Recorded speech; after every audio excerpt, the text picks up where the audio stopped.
This is Gaming Face Punch. We are live! Hello, ladies and gentlemen, boys and girls, children of all ages. Welcome to the Gaming Roundup for week 17. We've got some special guests for you this week. We've got Nigel, as normal. Say hello, Nigel. Hello. You've got Tyler then. Right, we've got the wonderful Tyler all the way from Nebraska. Say hello, the wonderful Tyler. Hello. It's nice to meet you all. And then we've got Dan from the UK. Say hello, Dan. Hi, how are you doing? Right, okay, so we've got some stories down. So I'll give you a quick rundown, and we're going to talk about all the weird crap that's happening with Steam over the last week. I have no idea what's happening with that. Then we're going to talk about Silent Hills, a quick chat about Five Nights at Freddy's 4, and then games for May. Are we excited for this? And then we'll move on to some feedback and some good old-fashioned shameless plugging. Shall we get on with the show? Let's do this. Sounds good. Steam's had a bit of a mental week. I've kind of popped this story in chronological order because the first thing that Steam said, I think it was just after we did last week's Gaming Roundup, is they were going to start charging for mods. And it seemed like a very weird thing to do. Well, not weird thing. It made sense for me because it's like, okay, create an additional revenue stream. But the downside is, if you look at some of the games that are on Steam Greenlight, they're crap. There's no quality control whatsoever on it. And then there's other issues like kind of there are games that are released that are broken and then modders come along and then fix, which kind of seems a bit weird because you're getting charged for a patch for all intents and purposes, and Skyrim was put down as an example. So, guys, well, how do you feel about this when you heard this? Well, I think it's the first thing I thought was because it wasn't mandatory. You don't have it wasn't all mods now become monetized. It's you can still put stuff out for free as far as I'm aware, but you can choose to if you want to sell, then you give a cut to Valve, you give a cut to the publisher, and you get a bit of money for yourself, which I think is a great thing for content creators because although you should be doing it initially for the love of the craft, it's nice to be able to recoup a bit of get something back that might help pay the bills or whatever while you're doing it. But yeah, the quality control, like you said, is you got people on there that were charging 30 quid for some rubbish for Skyrim. It's like, this puts rubbish into the game. Great, here's a mod that puts testicles on the animals. Brilliant. Don't want to pay for that really. It's £30 sold. yeah. That's some weird. Well-textured rubbish. It's weird because I've seen some really good Skyrim add-ons. I saw one for Tom's the Tank Engine. If you have a flying Tom's the Tank that Engine. is fantastic. Yeah. And the dragon with the voice of Macho Man Randy Savage. I think it's got Sunglass in it too. Which are fantastic mods. I will not lie, because they are brilliant mods. It's weird. My dad is a modder for Flight Sim. He builds like airports and bits for Flight Sim, and he worked out that if he charged $1 for each one of his downloads, he'd be a millionaire. To which I went, "You're a fucking idiot." But he does it because he loves it, yeah, and it's great because he's had chats with people in the kind of the Flight Sim modding community, and chats with like former Air Force, what do you call it, commanders who've turned around and said to him, "Your model of the base is fantastic, but that's wrong, and that's wrong, and that's wrong, and here's an aerial picture if you want to help spruce it up." And he's like, "Oh my god, I've got someone from the former Strategic Air Command helping me develop my bits and that." It's very weird to charge for add-ons because it is. You always think of it as a labor of love. Yeah, it's a hobby. Yeah, it's a hobby. It's a hobby. How do you feel about this, Tyler? When you heard about they're going to charge for mods?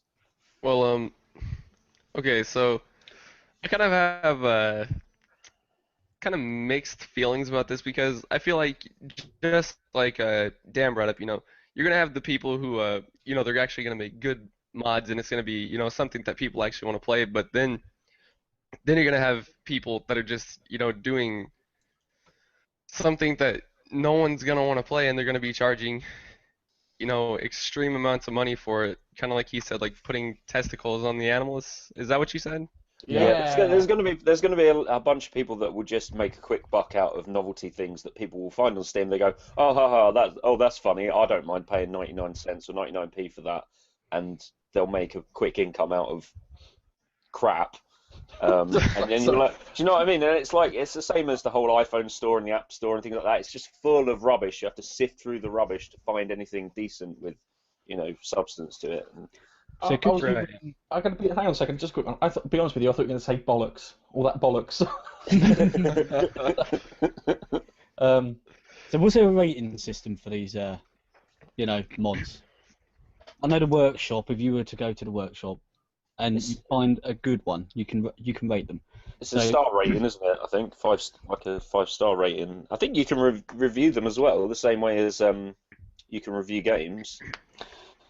So in a way, there was quality control, but not by After the fact, yeah. after the fact. So unfortunately, you've got to sit there and wait for people to go and. Yeah, you've got to rely on the other people to download the crap first, and then tell you that it is actually terrible, so you don't make the same mistake. Yeah.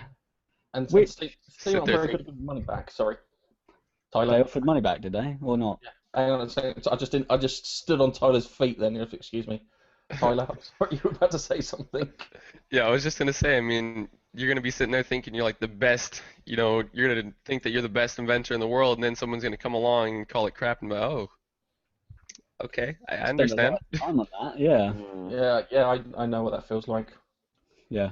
I think Yeah, if your stuff is that good, like mod-wise, I mean, there's a guy that does a lot of good mods for cities, city skylines, and I think Right. he's got a Patreon, and I think he just I has a noticed Patreon set up. I can't remember his name off the top of my head, and he just has a Patreon. It's like for every city he's building or every city thing, you can donate money, which I think is a really good way forward, because if you build up a community behind you of people that like your stuff, and then if they think it's worthy, they can choose to, donate the money rather than be forced to spend it.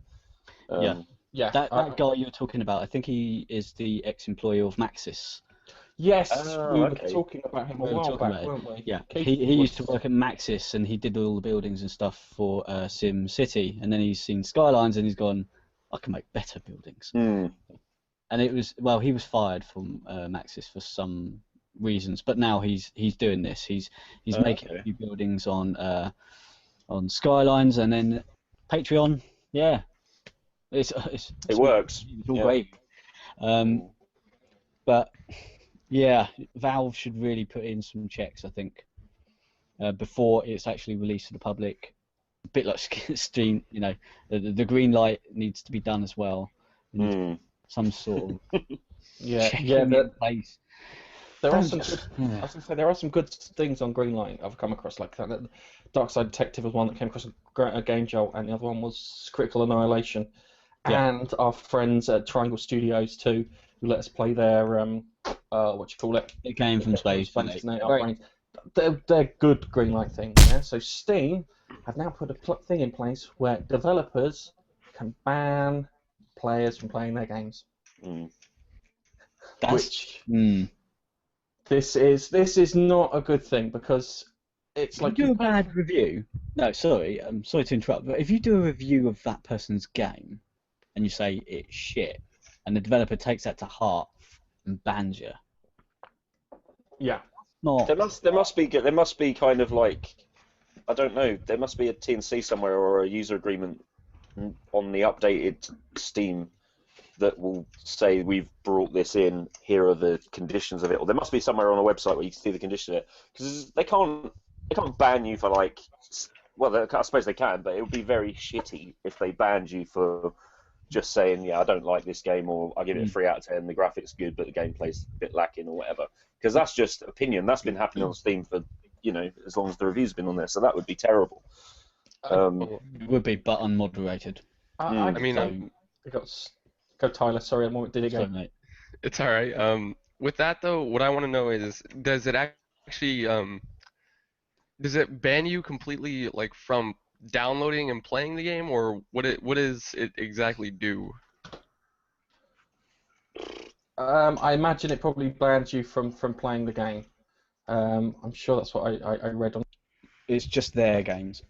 Probably something like this, the VAC, that just you try and boot the game and it will just say nah, nope, not allowed. Yeah, it's really weird, because there's like people. If you ever watch Jim Sterling goes through Scream Beanlight, whatever I fucking created, Steam Greenlight, and he highlights all the really shit games, and he just slates all of them. So he's going to get banned left, right, and fucking centre from all these things. and on top of that, if you ban them, then does it remove all the comments and stuff? So if I did give it a quick review, I'll give you an example. I tried to do a review on Ollie Ollie Ollie, which won a BAFTA. I fucking hate the game. There's nothing wrong with the game. There is nothing wrong with the game. I just don't like it. It's not for me. I've had enough of Tony Hawk's and skateboard stuff. I'm always getting to the point where I'm having the same thing with first-person shooters and whatnot. But it's, just because I don't like the game doesn't mean that other people won't like the game. And I don't think the makers of Ollie Ollie Ollie will ban me from downloading it from the PlayStation Store because I said, I don't like it. It's part of hack. But it's not a good thing because we said before when we were talking about the mods, there are these people who are out to make a quick buck, and because they're out to make a quick buck, they will silence any dissenting opinion, so they can make as much money before they get kicked off or found out. Yeah. I think from a cheap perspective, it's a good thing because obviously the VAC system pretty much just works for games made by Valve. I think, is that correct? So VAC isn't going on, or not just VAC. No, they've got it on a few games. I think Modern Warfare had it, and some other games. So, but I guess it allows devs maybe to put in their own anti-cheat systems, maybe that will flag up, and they can get in touch with Valve and just say, look, there's hackers on the servers or whatever that Valve wouldn't normally pick up on. Yeah. It's not a massive. Not that it's a massive issue, really. It's like, there are hackers in some games, but it's not exactly all the games, is it? It's like a really small percentage of games released that's even possible in. So the way I think it works at the moment is the game developer will contact Valve and say, we found this disruptive player, we need you to ban him from our game. Or ban him. I think the way Steam works is it just doesn't allow you to load the game anymore. I think with the thing they've got in place is as automated as possible. Yeah. So they would file a this guy's cheating request. It would go to Valve. They check to see their activity. If it matched with what they were saying, and they go, yeah. Yeah. Whereas this, I think, it would cut out Valve and just go straight in themselves. They can do it themselves without having to contact Valve. Less waiting time, I guess. Yeah. They're just going to put a lot of workload on themselves because they're going to get a ton of people that have either been banned for no good reason or in error, or people that have been banned but probably shouldn't have been, and all these other grey areas. And they're just going to get emails and everything thrown at them saying, look, you banned me from this, you banned me from this, why have you done this? And they've got to deal with all of that as well across any game that you might have been banned from. So that's all games on Steam you could possibly get banned from for one reason or another. I think it would only be limited to the game itself. And it's unclear at the moment if it is single player or multiplayer as well. If it applies to one or the other. Sorry, Tyler. Every time we go and talk. Let's try again. Along with that, so is there a time limit on the ban, or is there any way to know? Like, is it going to be a permaban that they do, or can they make it, kind of like in a server on a game? Like, can they make it like 60 minutes or however long, or do you guys know that? I'm guessing that it will be a straight up Thor's hammer down your band, mate. Sort of thing. I would agree with that too. Yeah. Right. I would sit there. It would be, dunk. Goodbye. Yeah. It was nice knowing you. How much did you pay for the game again? Yeah. You're getting back. Money. Now you're banned. Steam removes paid mods. In the last half hour. Yes, we got a result. We got a result, guys. They tried it with Skyrim and they had to take it down. They got petitions and this, that, and the other for the mods and whatnot. They got like 130,000 signatures saying no. It was the most unpopular thing they've apparently done on Steam ever. So it takes a lot of kahunas for a company to say we got it wrong, reverse. Change it. Yeah, it does. You're supposed to listen to your customers, and if your customers turn and say, no, not for us. Then we have to do. I do find it that it's really strange that they did it within a week. It's quite hilarious. Yeah. Do wonder whether I'm not a conspiracy theorist or anything like that, but off the top of my head, maybe Bethesda need a bit of extra publicity to fund Elder Scrolls 6 or something. So, put Skyrim into the public eye for a bit. Oh, people remember Skyrim again. But obviously, that's not why it happened. But just a Well, I mean, theory. it's a possibility. I mean, you never know. I wouldn't have thought so. But Valve are pretty good, like as a company, generally, aren't they? They generally make good products and games and stuff, and they generally have a good infrastructure and everything. Yeah, there's a lot of people out there who don't really like Steam as a platform, but I have never had anything wrong with Steam. I think Steam's a fantastic platform. I can't really fault it. On so many occasions, I've turned it on and I've gone, oh, there's a sale on, and literally chucking money at the screen. It's crazy. I think Valve and Steam have done a hell of a lot for bolstering sort of PC gaming, because without them, PC gaming would be a lot more haphazard, I think, and you'd still be buying your boxes out of the shops and things, and just getting all of that content together in one sort of platform. Yeah. And the fact, the sales are like a massive thing. This is one of the things I always try and convert people. Well, not convert because I've got consoles as well, but like try and sing the praises of PC gaming a little bit over console gaming. Is that, but you got the new whatever game that's come out. Yeah, I got that for £4 in the sale like 3 months ago or whenever. Yeah. I've got so many games for less than £5, and my library is just ridiculous. It would take up a whole room if it was on the Xbox or. I do like the Steam sale. I bought Fallout 3, the complete edition for £3.50, and that's like all of that content for that. It's mad. I do think that Steam's the equivalent of iTunes for PC. Where you can go down and download your things, but given the fact that it's a version of iTunes, we're waiting for the gaming version of Netflix to come out. Yeah. In fact, So I had that conversation with a couple of friends not so long ago. Subscription based, you now have access to all the games. Yeah. As long as you're paying it.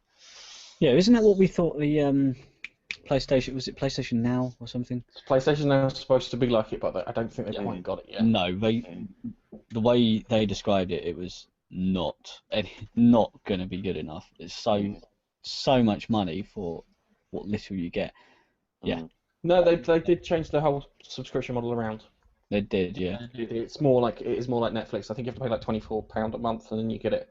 And I think we discussed that it'd only be really good, fork out £24, have it for a couple of weekends like a bank holiday, and just play as many games as you want because you can sit in your ass and vegetate in front of the TV. Tyler, have you got anything to add to this for a talk overview? Just making sure you don't talk. Removing this, I want to say, I don't think it was a very good idea for them to remove it because, like you guys were bringing up, it is a way for people to kind of get some type of income, and really, isn't it? I mean, for them to remove it, it's kind of taking away the creativity from the community, and it's not like someone's gonna go out there and buy some mod that they're not gonna like. I mean, they're not gonna go out. Well, I guess I can't really say that. They're not gonna go out there and buy a mod that they're gonna think is gonna suck, because you're not gonna put money into something that you wouldn't like, if that makes sense. I mean, you're only gonna buy what you want. Yeah. It depends on the description though of the mod, wouldn't it? How well they've described it. How if you're going to buy a game on Steam that you haven't seen before, you see a nice big description, you see what the requirements are, you see pictures, you see a video, even a trailer, so you can see, you make an informed decision. But with a mod, I don't know if you would get that. But I guess if Valve were to apply the same to mods, then there'd be sort of like a check in place, and like something you need to have in order to pay for a mod. There's I don't know if it's is there a requirement at the moment to, because I haven't really I haven't noticed off the top of my head when I've been looking at mods and things in the workshop. I don't know whether you have to have, if you had a requirement to actually have a video of it.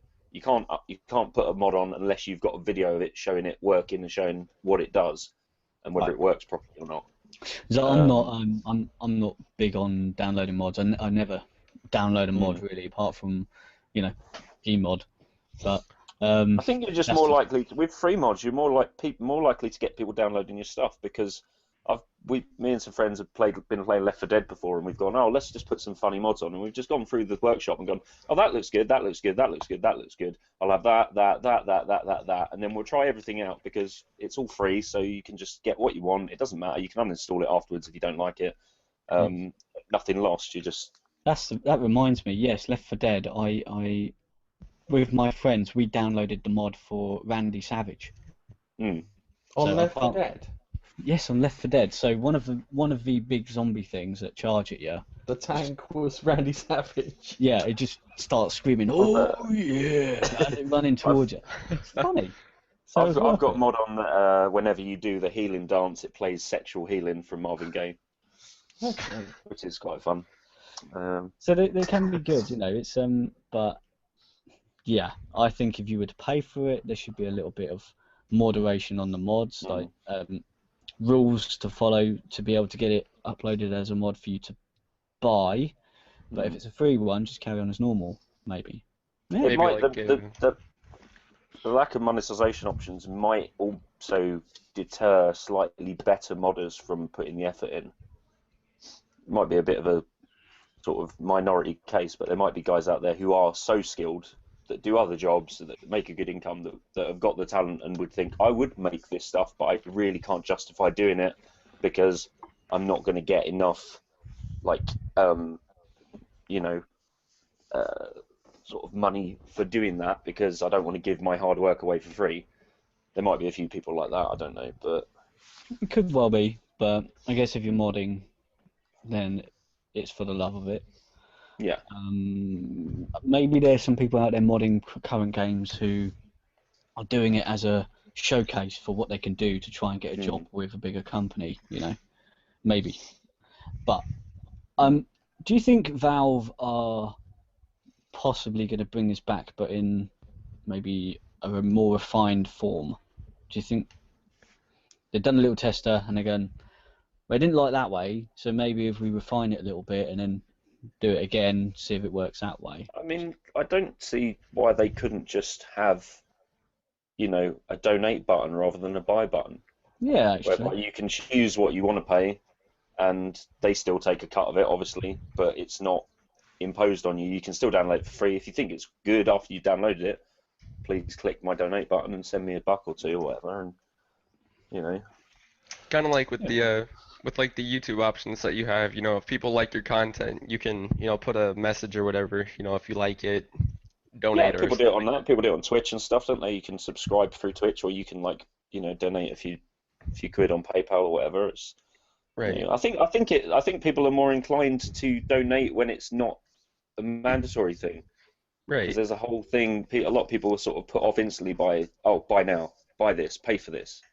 Whereas if you change pay for this to, please consider donating if you like what we've made for you, then that sort of switches your mindset around to, oh, actually, they've made an effort, and maybe I should donate a bit for their time or whatever, So there you It's are. kind of like, Yeah. kind of like with indie games, like if you like it, from all the indie games I've at least seen, especially on Steam, there's always an option, help out the developer to make more games like this and stuff like that. Okay. So, All right. if Valve are listening, donate button, please. I was looking forward to this game. I know you played were. the PT demo. Hmm. And I loved it. It terrified the shite out of me. And then when you found out that it was a Silent Hill game, you were like, wow, they're going to make a really scary Silent Hill game. Don't know if it'll be in a first or third person perspective. There's a lot of what if, and then they got, I can't say his name now, Guillermo del Toro. Guillermo, Yeah. yeah. Del Toro to work on it along with Hideo Kojima. And then there was that massive falling out between Hideo Kojima and Konami. And it just seems to have gone completely to shit. So what's his face tweeted that it looks like it's cancelled, and then Norman Reedus, who was supposed to be the star of it, then turns around. He tweeted a similar thing saying, "Hey, I think it's been cancelled," and then Konami then officially said it's been cancelled, which is gutting because the PT demo was fantastic, and they've removed it from the store, and it was one of the best games of last summer, and it wasn't even a game. And remove themselves from the stock market as well. Have they? Konami, yeah. Wow. They removed themselves from the stock market also, so they're really doing a number at the moment. Don't even know what they're doing. A lot of people reckon that they're, I don't know if they're going out of business or they're packing up the whole, video games thing. They're just not going to do it anymore. I just don't know, but it seems like a bit of an odd move, to be honest. God, that would be terrible because it's one of those big publishers that I kind of like, Yeah. and I've got a lot of history with them from playing the NES games all the way up to playing like the Metal Gear games now, and that's not good at all. And pissing off your prize talent, which is Hideo Kojima, is a weird thing. I know he's a bit of an arsehole. He demonstrated this when they fucked up doing Metal Gear Rising, and then passed it on to not Deep Silver. Oh, the ones who did Vanquish. I can't remember the name of the company. But he made all of the staff apologise on thingy. It's like, really? Seriously? That just looks bang out of order. But yeah, this game looked like it was going to be something cool. And I'm gutted because it's not going to happen now. I was looking forward to see you play it. After your reaction to PT. Hitting the microphone. Yeah, just me running around going like that because yes, it was. If you guys played the PT demo, I didn't know. I wanted to, but I never did. It was too late. I think it's too late now. It was fantastic. It was. Although we do have Gav's. It says it's delisted from the PlayStation Store, but you can still download it if you had it before. Yeah. You download it. It'll be in your previous downloads. Yeah. You know what? I quit then. I'm done.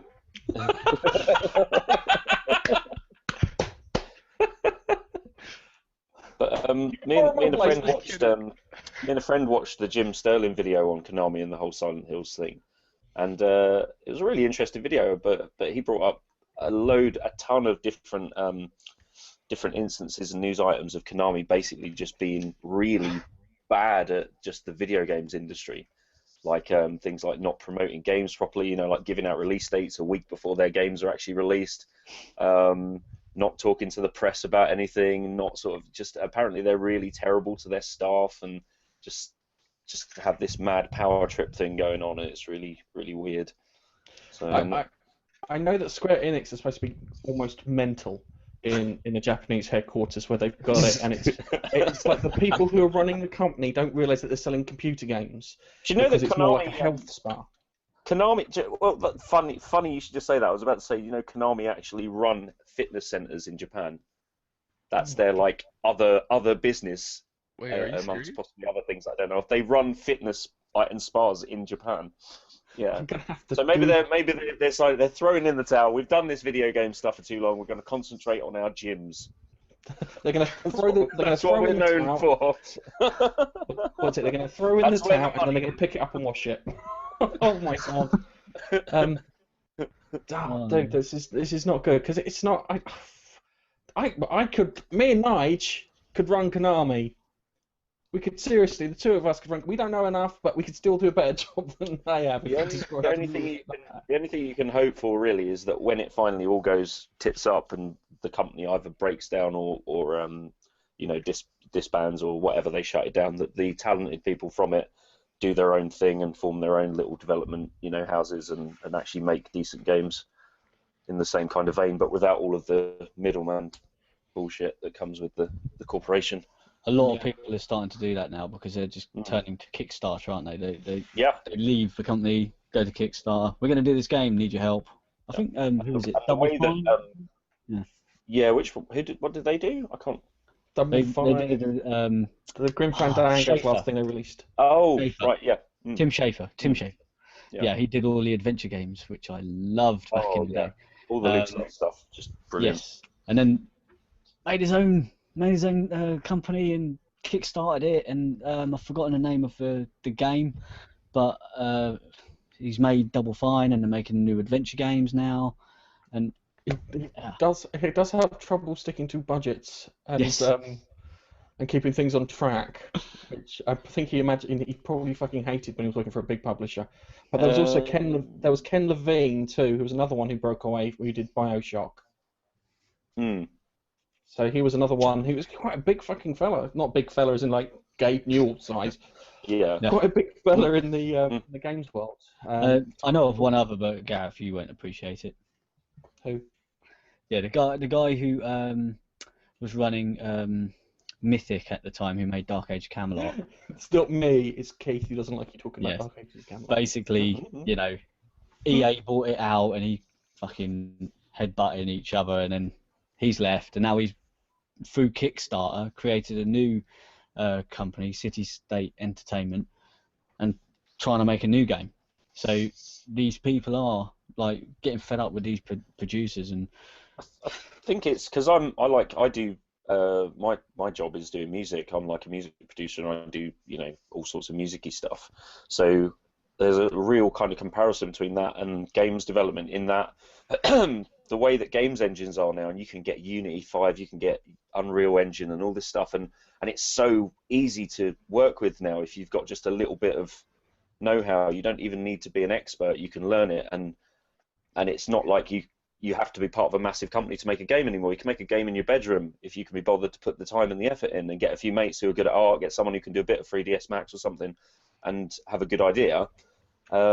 And the same with music. You don't need the record companies anymore. You can release it yourself through iTunes or whatever. You can do it all with computers and software, and you can do it in your bedroom, and you can mix it in your bedroom, and it's just like the software and the equipment you can get now for such a low price or for free with game engines. It's crazy. I was say that reminds me, Nigel. What happened to your game? my game, Yeah, your game that you were making. the one that you were going to help. We make couldn't do the bridges, could we? No. We had to walk across the bridge. It was like. We downloaded RPG Maker, and Oh, nice. we were Yeah. going to have a little go at. We didn't buy it. We got the light version, and we were going to test it, see how we got on with it before we actually come up with a concept and whatnot. We just couldn't get bridges to work, man. We were sitting there, and so we gave up. Yeah, that was that was frustrating because we came up with some good ideas that we could have done. Tyler, how do you feel about games being cancelled and companies being asset stripped by big publishers and then everyone going indie? Because that's what it's looking at the moment. That's kind of hard to answer that. Do you think it's a good okay, thing? so Stripping out the middleman, going it alone. no, because gosh, I really don't know how to put this into words. Okay. You prefer seeing, say, Activision or EA running with a project or pushing maybe they're pushing their ideas onto the team that are building it. Yeah. I think you've got like the upside of having a big company is that you've got a lot of resources, so you can make the potential to make something amazing is more easily reachable than say you've got 3 guys in a garage or whatever trying to make the next massive open world RPG game. But then those guys are going to be thankful for anyone that plays or buys the game, so they're not going to be trying to throw day one DLC down your throat or give you season passes and shit like that. Saying that, we've got Hello Games literally just a short trip up the road from us, and they're making No Man's Sky, which is massive. Oh god, yeah, which is massive because they pretty cool. Because they applied maths rather than try to design everything. Yeah, and I think part of the appeal of an indie game is you can just create your whatever vision you've got without someone turning around and saying, oh, you've got to change the colour palette because the colour palette isn't appealing to this group of people here. You've got to nerf the gun combat because I don't like the gun combat because the gun combat didn't do well in the testing, and this, that, and the other. And it's like, and by the time you finished it, you got fucking Gears of War clone. Yeah. Which you got all of last generation of consoles pretty much. It's the cover-based shooters. I think the problem that I have is that, I mean, video games obviously have always been a massive industry, and they are businesses, the developers and publishers at the end of the day, and their prime goal is making money, not making people happy. But it seems more and more these days that it is just like a big money, with EA, when DLC started becoming a regular thing, now you don't even think about it, it's just a given now. Whereas, when it came in, I was just like, what is this? What is this? DLC? What? I remember when games came on a feckin' cartridge, and that was your game. You paid for that. That's what you got. That's what you played. There was no, oh, we've made a better version of it. Oh, we've made some extra stuff. Buy the extra cartridge that plugs into the top of the first one. And I don't know. I think when you've got smaller teams, you have a lot more kind of heart and soul in a game, and it's a lot more focused. Too many cooks and all that. If you've got like tens and dozens or hundreds of people working on a game, it might get a bit diluted in its vision. I don't know. But being dull and talking from a manufacturer perspective, yeah. When you make something, you want to have it made easy and ready and whatnot. But they sound like they've got these teams that are massive. Yeah, that aren't producing much stuff efficiently, and they haven't thought through how to increase the efficiency of this thing. And because of that, they want to create these big games like Assassin's Creed's got 600 people working on the game. Yeah, 600 people. Hello Games will make a game. No, could you manage 600 people? No, the creative person must be like pulling his hair out. But the Hello Games will make this 7 septillion worlds with a creative staff of 12. Yeah. And it's madness because they thought of a different way of doing it, and it needs to. I know we've got the next generation, but there needs to be the next generation way of making games, which they haven't seemed to come across. They just think, oh, more stuff, rather than no, let's just try and focus on producing this quickly and easily. There's going to be a point. There's definitely going to be a crossover point between the size of a game that you can physically model and craft to specific. Actual specifics like GTA 5 or a game world where everything is in the world because you put it there. But if you want bigger and bigger games, it has to be procedurally generated. It has to be because you can't. Otherwise, you've got to spend 10 years building the game map, or employ 5,000 people building the game map, or just, like you're saying, ramp it up. So you've just got hundreds and hundreds and hundreds of people building these huge maps. And then compare that to something like Minecraft, which was made by maybe, I don't know, like 4 or 5 people maybe, or 4 or 5 originally, and then they moved on to quite a few when they converted it over to everything. And that's still like a 700k Java download that then obviously downloads the rest of it, but it's just, procedurally generated, infinite. Just, It's weird. I think the thing is when it generates the Minecraft world it generates is 12 times the size of the real world. It's crazy. Absolutely crazy. Oh, wow, 12 times the size. Yeah. Just me digging holes in it. It's like just dig a hole, and it's just down. Just keep going down, and that's nothing. This game is rubbish. Why am I just I dig holes? It's a hole digging. I think that's the problem. You're not supposed to do that. You're supposed to do other stuff. Minecraft, just punch in the ground for like an hour. This game is terrible. What the hell? Why are there so many people playing it? Tyler, have you got anything to add to this before we move on to our next story? No, nothing really. No, not anymore. Not anymore. Oh, sorry. We're talking of indie developers and indie games. Five Nights at Freddy's 4. 4. It's like I thought the third one was the last one. Yeah, I really genuinely thought the third one was the last one. If he puts a lot of effort into this one and donates all the proceeds to charity, then I'll be very, very. I'll have a lot of respect for the guy. I'm not gonna lie though, I love Five Nights at Freddy's. I mean, I've been playing it since the first time I saw. I don't know if you guys have ever heard of this YouTuber, but Markiplier. The first time I ever saw him play it, I went out there and I was like, oh my god, mom, give me money, mom. Mum. Stop. So, walking behind her, tugging her coat. I'm not stopping until you give me this money. So how many have you got? All 3 Five Nights at Freddy's games? Currently I do have the demo version of 3 because I didn't really know what to think of it at the time, because they really kind of hit you with a curveball by adding in these new things, because now you're not closing doors. Now you have to focus on keeping like vent systems on and everything. Yeah, and keeping them away. Yeah. I thought in 3 was really clever. I thought in the whole menu system, having to bring up that left-hand menu that covers your site, like so clear. As soon as I started playing, I was like, yeah, that's really clever. I like that. You can't see behind that menu. The menu's in the way. I can't see the door. and then having to like pan all the way to the right so you can't see the left-hand half at all. And yeah, it's the same game but just rejigged with different ways of, you know, just getting rid of your ability to see and see what's going on. But it's kind of. Sorry, I always looked at this game and I always thought it was a bit mad because you got all this danger and stuff, and what you could do, yeah, is you could lock all the doors, yeah, and sit in your car for the entire evening. I know it takes away the game. All you need is an EMP. That's all you need. Yeah. Literally. Oh no, they're too close. There you go. Everything's shut down.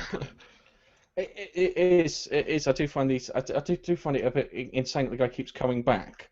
I was always hoping that you were the murderer, and that's why you kept on coming back. Yeah. Because that would make more sense than anything else. Because you're the murderer. Because you want to make sure everything's fine and safe and no one has caught you. Yeah. That kind of made a bit more sense, but it's not like that. And I thought the third one was the last one because the myth of the purple guy who's the murderer in it, and you see the fact that he's supposed to be killed in that final suit, whether it's Golden Bonnie or Rabbit Dude, Rabbit Terminator Dude. I thought that was it. I thought that was the end. It was fantastic. And then you got what's his face, Matt Pat from Game Theory, who did his one for the first 2 games. And then he started doing it for the 3rd game, and now he's probably finished off doing it for the 3rd game. Seeing the fact that the 4th one's about to get released and gone do another one now, because I don't think he kind of enjoys it as much as he lets out. With the game, I thought I bought the 3rd one. That's the only one I've ever actually bought and played, because I don't usually play jump scare or scary games, because I will admit that scary games actually do scare the bejesus out of me, and I am afraid to play them. Which sounds ridiculous, but things like Alien Isolation and Outlast and stuff like that scared the absolute living shit out of me. Alien Isolation's brilliant. It is good. Do you know what? I've got a good friend who actually worked on the sound Q&A team for that game, and he went to the BAFTAs when they won the sound BAFTA. I love that game. It's brilliant. They actually nailed down the whole Alien experience. It was a brilliant game. I was like really annoyed on his behalf when IGN gave it such a poor review score. Because the long and the short of it is they didn't pay for any promotion. Yeah, that's it. That's all it was. So they paid for promotion for the first weeks. It would have got 9 something. Yeah. So yeah, you can always, if you want to get a couple of points addition on IGN, the tip is to pay for a week's promotion that the game comes out. So just going back to Tyler, you played the first one, yeah? The first and second one, yes, I bought both of those. So the first one, when you played, because the first time I saw someone play, it wasn't Markiplier. I saw it was PewDiePie, because I can't stand it, man. You're not the only one. It's the way he starts his videos. The way he starts his videos. No, it just makes me want to vomit internally. So I saw him play it for a bit, and it just looked, because he was playing it looked stupid. So what did you feel when you first started up this game? What was it? Is it because the game's not like hugely involved? It is kind of point and click and change things around. Okay, so the first time you ever play, you're not really knowing what to expect. I mean, even if you've watched, a video on it, you've been sitting there and you've been like, oh yeah, this game isn't even scary, I'm not worried about this. But then you load in the game, and I mean, I was using a full headset like this one, and I had the bass turned all the way up so I could hear every little tiny noise that there was. And that music, I was sitting there just listening to the music, and I'm not even going to lie, I was sitting there contemplating whether I actually want to play for about 15 minutes, just sitting there on the home screen like, should I do this? Is this a good idea? Hang on, let's get this right. You just sat there in front of your home screen going, start, things like hovering over start, and you're like, I don't know. Mom, I'm scared. Hold my hand while I play this game, please. Well, I'm not going to lie, the first time I actually played it, I had my door completely open, and my mom was sleeping, and instead of sitting in my room and playing it on my desk, I sat in the hallway just in case I had to throw my computer off my lap and run into my mom's room. Oh dear. But I'm so glad you shared that with us. Because Dude, if you want a really really good scary experience, get an Oculus Rift and play Slender. Oh my god, that That would be is. amazing. You know what? I couldn't get past the house. I didn't get that far. I got to the house. I went in the front door with virtual reality and all that stuff. I was like, this is too bad. No, I can't do it. I cannot do it. I had to give it to one of my friends. We were having a LAN, and I was like, no, I can't do it. You're gonna have to do this because it's just too much. It's too real. I can't play scary games around my friends. I don't trust them. I feel like they're gonna sit there and suddenly the game's gonna become real and like I'm gonna get stabbed in the back or something, and I'm like, why? Saying that, I was playing Alien Isolation with my brother and my wife, and I was sitting there trying to go through this thing, do like one of the little kind of timed events, and every time I got close to the alien, I had a sensor on so it could hear you. So my wife's going, "Hello, Mr. Alien," and the thing like, and then my brother would be like, kind of, he's getting closer, Oh, wait, over here! And I'm like, shut up! Because I demonstrated it to him. Because the pizza man turned up. Yeah, that was. Yeah, the door just goes ding dong. Fuck. Yeah. Yeah, just sitting up there. Why are you screaming? Do you need me to call the police? Just leave. You're not wanted. But yeah, it was. I like playing the odd scary game here. I was going to say, one of the first videos that me and Nige ever did was Slender Man, the 8 pages, the one that first came out. And Nige wasn't even remotely fucking scared. Nige was like a rock. He was like kind of, yeah, left a bit right. But It's Slender. Oh look, Slender. I'm gonna turn around and run the other way. I played it. I was freaking out. You're like going, yeah, well, it was alright, I suppose. Fair enough. But Nige is a bit more like a stone. And we're going to go through all the free games and stuff that you're going to get in May. So we'll start from PlayStation Plus because I'm a PlayStation owner, and I've got all 3 bits of kit there for that, so I'm going to be quite happy to receive these. I don't know the first one. I don't know what the first one is, but there's a game called Ether 1. Does anyone know what that is? FO1? Ether. Oh, like ether, like Ether? ET. Like Yeah.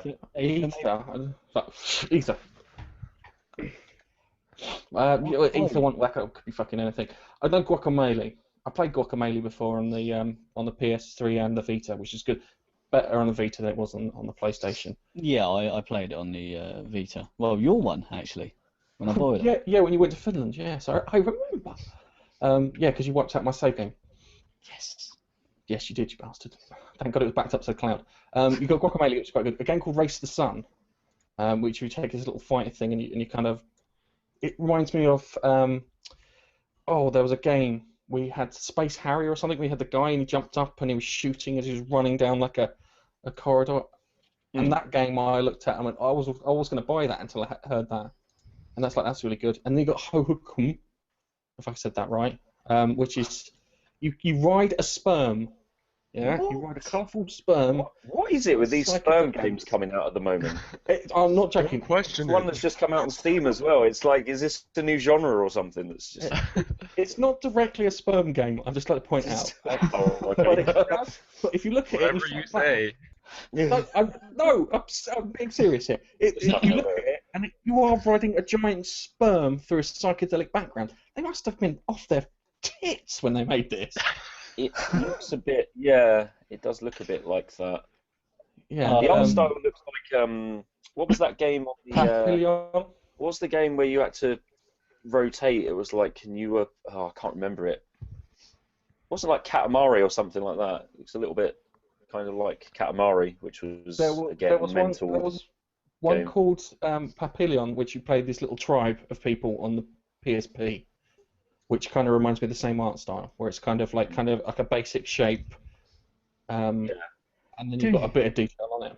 That is a one-eyed snake. Well, I told you. I told you I wasn't lying. I'm not making this shit up, right? I think What? Tyler's looking at it too in disgust. I can just see his puzzled face in the corner.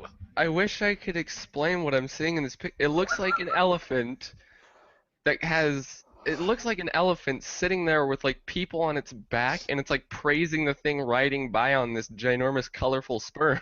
Yeah, it looks very strange. Hey, it looks like something I'd definitely play. I'm down with that. Okay. I can't wait for this. Oh God, I we think have I'm to do a gonna live playthrough. stream it. Alright, if too bad you can't come over to my house, we get absolutely fucking pissed drunk and play it.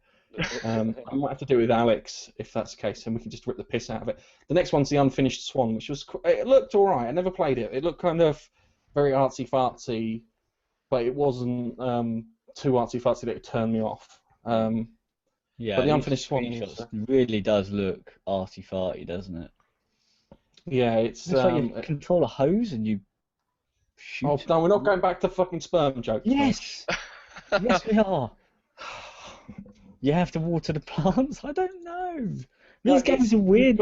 Yeah, what it is you can't see what's going on, so you have to splat it with like paint, and then the paint then reveals that world. So you're like in this weird white void, and then you splat it with paint, and you can then see the corridors and stairs and bits of swans that haven't been finished. So, wait, does that... So, what is this game exactly about? Do you just throw paint all over the place? I mean, how exactly do you do this? It's, you do, yeah, well, as I said, white void, you splat this thing across. It's something about a child getting lost somewhere. God.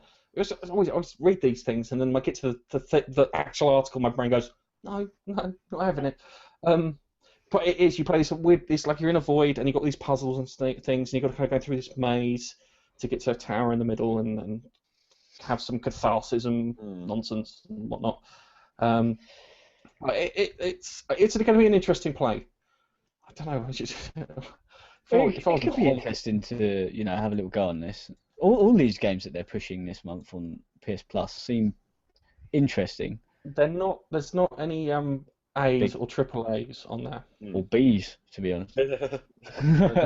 B's, no. Just a bunch of penis games. It's nice. It's nice that like a lot of developers kind of are just sort of getting maybe they're not getting bored, but are just thinking, well, there's no point in making another FPS or another platform game or another roguelike or whatever. Let's do something that someone else hasn't really done, because then that's going to get you noticed, isn't it? Because there's no comparison. Yeah, you can't. This looks like a game that isn't really. I can't really say, oh yeah, well that looks a bit like. Actually, no, it doesn't. It looks like I've never fucking seen that before. Yeah, you can't sit there and compare Ho-Hukum's sperm riding thing with Call of Duty.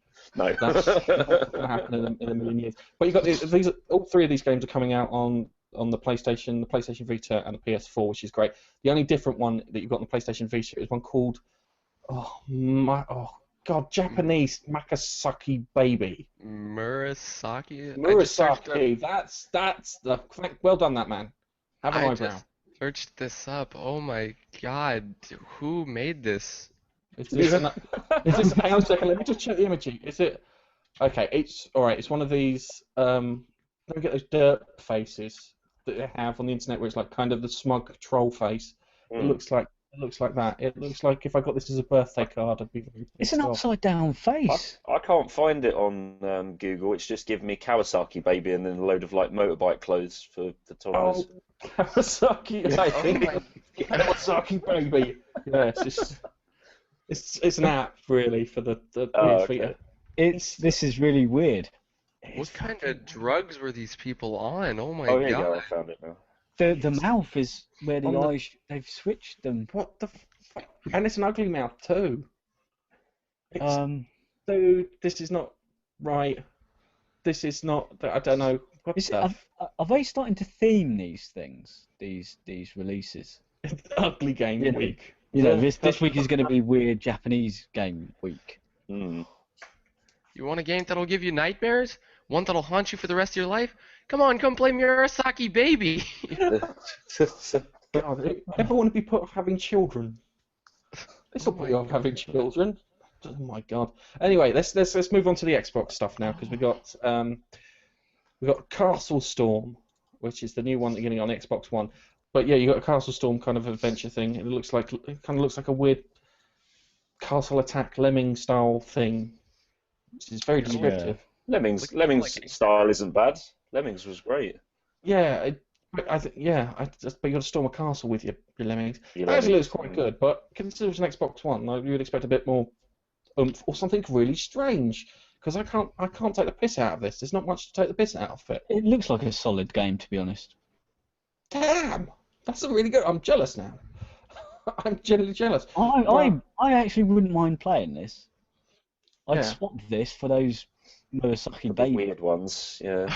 and the Oh, Pin you haven't got Vita, but we'll try. I'll try and lend you it just briefly so you can have a go on Murasaki Baby. Ooh. I'll stick with Ho-Ho-Come. I don't know about you guys, but that's what I'm staying with. Sperm Rider. Sperm Rider. Oh dear, yes. I think I can picture a Let's Play Badly Nige coming up for that one. But then again, you've got Pool Nation. Who doesn't want Pool Nation? I've got Pool Nation on Steam. I don't know why I bought it. I bought it. If you like pool, you'll find no finer recreation. Apart from playing pool. But the only trouble is, apart from playing pool, but the only trouble is that no other fuckers playing it. So I tried to find someone to play online. I found one person once, and then after that, I couldn't find anyone else to play. So, and also it's broken because each individual person sets their difficulty level. So the amount of guides you get that show up. So he was playing it on super hard mode, so he had to guess properly where to shoot. And I was playing it on the beginner mode that just gives you all the perfect lineups and just shows you whether you're going to pop the balls or not. So it's like bang, bang, bang, bang. Oh, you didn't put anything. I win. Bye. It's like, it's not the most It kind of looks like. but... Have you guys ever heard of a tabletop simulator? Yes, I got that. That's brilliant. Brilliant. It Absolutely. looks. I'll say brilliant again. Brilliant. Get it for sure if you haven't got it. But yeah, I have tabletop simulator, but it looks like it kind of looks like a game that would be on there. Honestly, it looks like something that would be on there that you could download from the workshop. Anyway, let's quick look at the 360 games, and there's not much to take the piss out of because it's got Mafia 2, which is quite a reasonably good game if you're getting it free, and then Tight Bastards, 2003. 2003, 2013. Yeah. There's I so misread that. F1 2003. Wow. F1 2013, man. Oh. Yeah. I didn't even know they were still making Formula Ones or Formula One games. Yeah, they are. In And fact, the latest one on the PC, I mean, I'm not like the biggest Formula One fan, but as racing simulators go, it looks incredible. If you like that sort of thing, I don't think you could get a better Formula One game than the official one. It does look really, really good. And people have hacked it for Oculus again. I think it's so you can sort of do it with the Rift, which looks cool. Yeah, I'm gonna have to check some of these games out, but still, like I said, I'm sticking with Ho-Ho-Come. So if you guys are wondering what I'm doing one day and I'm not talking to anyone, just that you know now. It's just playing it's it's Codemasters. I just really want Codemasters to make another Dizzy game. I love Dizzy. Do you ever play Dizzy? Yes. I remember it. Good man for playing Dizzy, because you don't live in the UK. Because when I was younger, and I had an old Amstrad CPC 464, and everything came on tape. Nice. Not even a disc, tape. Yep. And Yeah. and the Oliver twins make the Dizzy games, and I played one called Magic Land Dizzy, and it was fantastic. It was one of the best games I ever played on the Amstrad, and I was just hoping that they'd remake it, but they only made one on the iPhone and the iPad, which I bought, and I was very disappointed at because you could do more, make it more exciting. I think my favourite Codemasters game is still Micro Machines V3. The PS1. That game was just genius. One of the best local multiplayer games that PlayStation had. Because you could play. I remember you could play 2 players on each controller. Like one of you used the buttons, the D-pad, and one of you used the other buttons as well. I remember that. Oh, that was a weird. That's a bloody weird game hack. The other one was what's the one with the gun?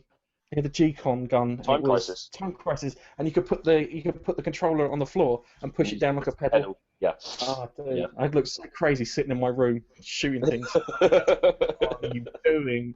You're sitting in front of your TV with a plastic gun pretending to be a cop. I thought you grew up. If you want to go back even further than that with the gun, I remember having the Master System and Operation Wolf with Oh my god. the original Master System gun, which looked like a fucking don't know what it looked like. It didn't look like a gun really, but Yes, yeah, I remember that. Oh there was my static word! guys going across the screen going. Like, Yes. Oh, I That was remember that. great. Lethal Enforcers was another one. Oh God, that was brilliant. I think I had that on the Saturn, You had a Saturn? possibly. Yeah, I had a Saturn. Wow. Yeah, I was a Sega kid. I never had any Nintendo. I had a Game Boy, but I didn't have any Nintendo till the N64. So Well, the I missed out. N64 was a good one to have. Yeah, yeah, Right. it's all Sega. Okay, guys, let's we're taking a trip down there. Memory lane. We tend to do this. Anyway, Nige, it's time for some feedback. And I've been busy filling out the feedback section. Yes, I noticed. So I was still watching you type as we were talking, and I was quite grateful actually because the time was like kind of yes. So I'll let you do it. So here we go. Go on. Okay, so feedback. Right. Again, Stefania Bruno has been favouriting every single tweet we've put out in the past week. And that is some accomplishment, I'll tell you. Even the retweets, man, they favourite it. So they're seeing everything. I don't even know if they're watching our stuff, but hey, thanks. Triggs Gaming, they are sharing our videos on Twitter. Thanks for that. Canuckle, sharing on Twitter again. Cartridge Kids, thanks very much. You're including us in your Follower Friday, and you're sharing our videos on Twitter. And a guy called Lucas SS. I think that's Lucas Solka. Lucas Solka. That's Must be. Lucas Solka. I think he changed his handle. Ah, right. Okay. That's why he disappeared all of a sudden when Lucas SS popped up. Ah, yes. Literally, just had a bunch of them. He's just been catching up with everything. He's just started to share all our stuff and favourite and stuff. Moving on to YouTube, Kilo yet again. He's commenting on quite a few of our videos now. It's good to hear from him. Can't wait for a collab whenever that might be. Yes, we need to contact them. How long has it been? Like October last year? We've been trying to arrange a collab with him. We've done about 5 collabs in between that. Yeah, and poor Kilo, he sends us a message at 3 in the morning saying, "Are you about? Can you jump on now?" Yes, he sent me one at 7:45 this morning because I was online. It's like, I'm online now, and like, it's 11 o'clock. I've just woken up. I've missed it. Yeah, I didn't pick it up until 7 in the morning or something. Intel HD Gaming, that's from the end of last week. He's been watching our last video, our last roundup. Commented on that. Dank Pineapples, the man, the legend. The legend, the pineapple. He just has watched everything, commented on them all, and shared everything on Twitter. It's quite insane. Thank you very much, Dank, if you're watching this. And just this moment happened. We've just had a tweet from somebody called Drink Game Repeat. She has finished editing and just released a video of a collab of us and Men Over Beard playing Cards Against Humanity. So no, hang on a second. That you, Nige. You didn't even invite me to that one. Me. I played with Men Over Beard and Drink Game Repeat, and she's recorded it and stuck it out on a video. So that's just literally 3 minutes ago. So. And I just favourited it and retweeted it, so we keep it going. I need to watch this. I think it's time to plug our shelves shamelessly. So I haven't got any shelves in my room at the moment, but I am thinking of getting some. But you can shelflessly plug yourself if you like.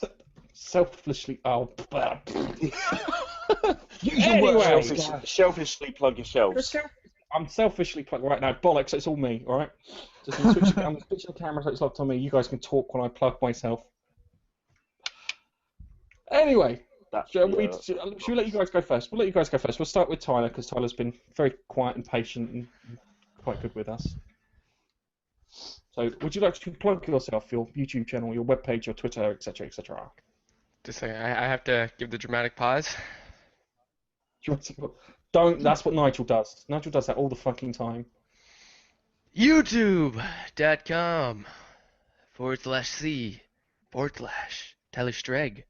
Okay, I feel happy now. And I don't know what I was supposed to do there, so I just said my channel link.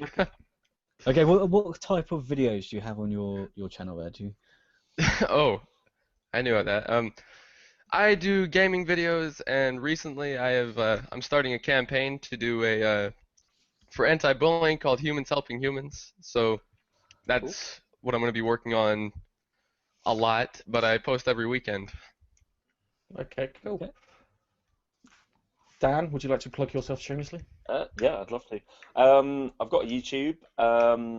It's basically I haven't done anything on it for about a month because I've actually been trying out a lot of Twitch stuff with my friend Graham recently. So we've been doing a bit of the Twitch thing, which has been going quite well. So we're sort of doing that more. My YouTube is youtube.com/a load of numbers and letters, which I don't know off the top of my head. But my handle, like avatar thing, is DanAtTheTable, and that's the same as my Twitter, my Twitch, my everything. So, and if you just type that in Google, basically you'll just find me and nothing else, because nothing else gets referenced from DanAtTheTable apparently. So, which is cool. I did search on Google for Dan at a Table when I was trying to find your YouTube channel, and I came up with a bunch of cutlery and culinary videos. This isn't what I've asked for. Did you do it with spaces or all as one word? Yeah, I did it with spaces, yeah. Oh no! If you do it all as one word, it literally doesn't show anything else apart from me. So there you go. If you listen to this and you The want same to on see the same on videos. Google as well. But can I just mention something specific? Me and a bunch of guys, I linked it in the on Let's Play Society and some other places. But we're doing a charity stream for Cancer Research UK, which is this month now. It's the weekend of the 14th, 15th, around there, and we're doing a 48-hour Twitch stream. People are taking shifts and stuff, and we've set up like a Just Give In page, and we're all going to be playing different games. There's guys from America and guys from Canada, and there's a bunch of us that are going to be doing it here as well. And so, What's it in aid of? Cancer Research. Right. The weekend of the 15th and the 16th and the 17th of May. So I think we're starting on the Friday night, 6 p.m. I think. There you go. Okay. But we've got a few okay Twitch streamers, a few guys on there that have got a decent-ish following that somehow we've managed to rope in. God knows how. But yeah, it's a good cause. So that's that. Okay. Well, the weekend's a very busy weekend for myself and for Nigel, but I'm sure we can drop by and give you some abuse. That would be wicked. Always like that. We say we troll, we don't really troll, we just like talk incessantly over the chat window. Right, Nige, it's our turn to shamelessly plug ourselves. So, Nige, plug the Twitter. Okay, so Twitter is probably the best place to get hold of us. At Gaming Facepunch. This is where you can come and find all our tweets of our latest videos, if you find any stories, if we, just want to chat, really. So you can pop over to Twitter, find us, follow us, we'll follow you back, you can send us a direct message. That way you can suggest stories for Gaming Roundup or for our Geek Corner, which we do during the week, which is anything else, movies, comics for these guys, any TV show really that is in sort of like geek culture. So do that, follow us, it's great. You'll love it, I swear it.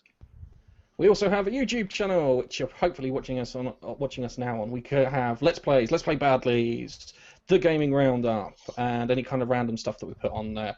The Gaming Roundup is filmed on Saturday in front of a live or dead studio audience, depending if we reach zombies or not. We also have a podcast which we put out twice a week, which Naj was talking about, which is the Geek Corner and the Gaming Roundup. You can find this in all good podcast directories, including Player FM, which is one of our favourites, and more importantly, you can find it on our website, which is www.gamingfacepunch.com. And you'll find all our videos arranged lovely and neatly in there because the YouTube algorithm just buries us in a deluge of other fucking videos. So pop on there, have a look at some stuff. There'll be some posts on our occasional blogs. You can find our Twitter feeds, our Twitch if we ever do any Twitch bits. Any news that's coming up, and things like that. We also have a Google Plus page if you want to keep up to date with our YouTube going on. That's the best place to go because every time we put a video up, you'll get an alert, and every time we do a live recording, you'll also get an alert. We also have a player.me page as well, where you can come and follow us. I think it's showing us our latest latest videos on there and anything else that is associated with us. We've got loads of links for. If you like player.me, you can go there. You can see links to pretty much everything that Gareth has just mentioned there as well, and the Facebook page. Just search for us, Gaming Face Punch on Facebook. It's pretty unloved at the moment. Only 39 likes, and I'm pretty sure that we can get it higher than that. So come on guys, come and like it, and you'll see all the stories there as well. Yes. Anyway, this has been the Gaming Roundup for week 17. Guys, you want to take turns saying goodbye? Goodbye. Bye, Tyler. You can talk, Tyler. The video doesn't kick off. Listen to talk. I love you guys. Bye. Bye. Say goodbye, Nigel. Bye bye. And thanks for joining us. See you next time.